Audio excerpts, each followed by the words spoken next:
Hey everyone, I'm Pierre Miller of the Desiderata Pen Company, and I wanted to do a little video where I tell you a little bit about the Vulcan, my latest pen model. Um, this thing. Uh, the Vulcan, as you will see it, is a mixture of parts from the Procession pen model and parts of the Super K model. And someone asked me a very good question: why did you call it the Vulcan? And I thought I would tell you. Uh, to get the full story, we have to go back to about 2013 when I was trying to dream up a name for this business that I was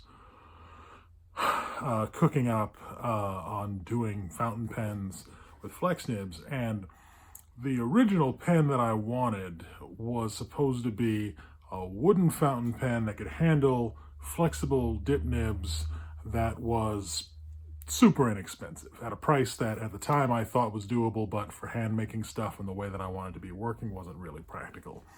And I did a bunch of dreaming about what I wanted this thing to look like. And at some point I realized maybe doing it out of wood wasn't going to work out. So I wanted to come up with something else that I could probably do at a better scale. And the original plan for the company, like the word that I would use to talk about what I was doing with people who didn't know much about this, I would just talk about trying to do this marriage, this now trite marriage of modern this and vintage that, or antique this and new that. And I was fascinated with the story of Daedalus, the Greek character who supposedly invented carpentry, and how the Daedalus is like the original craftsperson. And I thought it was so interesting that the word Daedalus sounds a little bit like dateless, as though, something that's anachronistic, not really fitting into any particular time period. I thought that could be an interesting way to go. So the word Daedalus was in my mind a lot, and that became the name of the first production pen model that I sold, the Daedalus. However, what I really wanted, the pen that I really wanted to be doing, was an affordable, nice wooden pen with a lot of flexibility. And in the fountain pen world, if you must know, there's a word that we use to talk about the pen that you want, that if you get this, it completes your search. You no longer have to worry about it. And then, that's it. We call those pens our holy grails.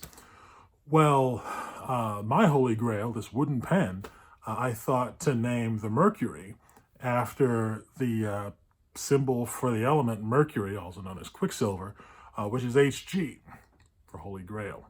So the first wooden pen that I came out with in any numbers was called the Mercury for those reasons.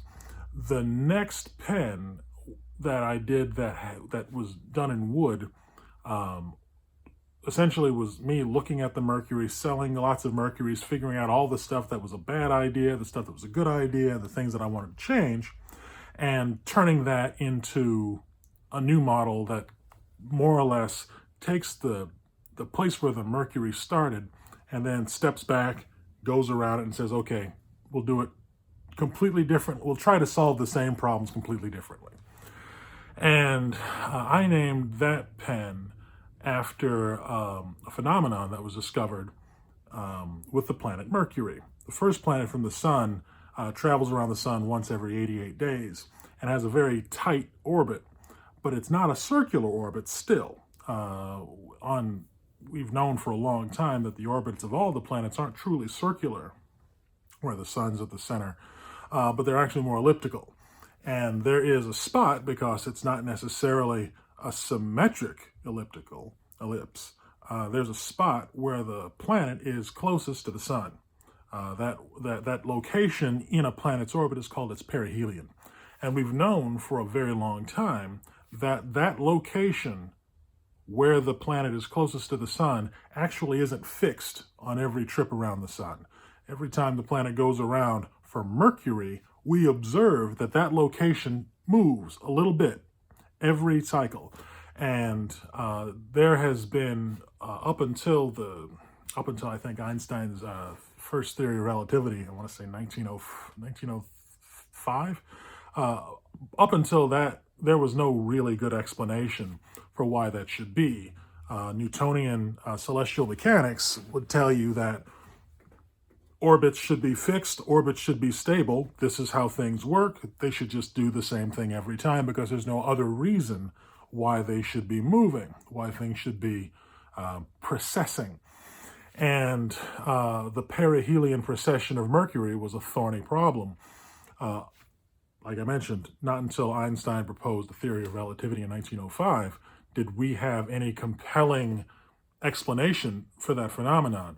So the precession was my next wooden pen. A number of people, however, thought that the only way, based on Newtonian physics, that you could explain why the precession of Mercury's perihelion should be is because there's some object in the area dragging Mercury around that we just can't see because it's too close to the sun, which makes a lot of sense. So people would look for this thing, but no one could find it. You could get you put filters over your telescopes, whatever it takes. People would think they found it, publish a paper, and then do a retraction a little bit later, kind of like the Higgs boson. Wasn't there. We wanted it to be there because it would make sense, but it wasn't there.